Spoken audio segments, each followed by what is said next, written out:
much for coming on the programme.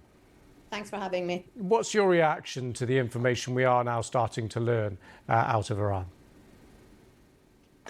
Well, as your reporter also suggested, internet is still very limited. So we're still seeing a trickling of information and images that is very consistent with sort of that image that has been painted of a horrific and unprecedented crackdown on those mass protests. Iran has seen mass protests time and again with different sparks, political, economic. This time it was an economic spark, but it sort of turned into essentially spread like wildfire across the country and brought millions out and met the deadliest crackdown. Thousands have been killed, many more thousands injured, many have been arrested.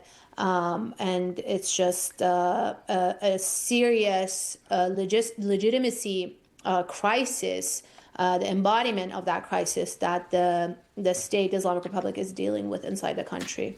And it was these protests and the seeming violence used against protesters that was the backdrop for the Trump administration threatening the Iranian regime. We now see a bit of military maneuvers from the US. What's your assessment of it? Well, I think the U.S. is sending a little bit of mixed signals. I don't think the well-being of Iranian protesters or free speech or the freedom to protest is really the main concern of the administration here. And just as a proof to that, we can see what's happening domestically here in the U.S., Minnesota, and elsewhere.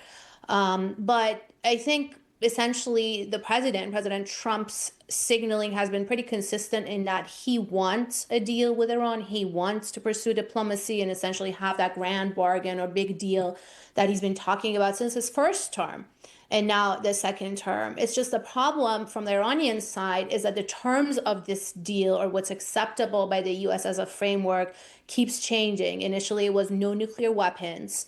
Then they engaged in negotiations and the goalpost moved to no enrichment, essentially no civilian program, not just a weapons program.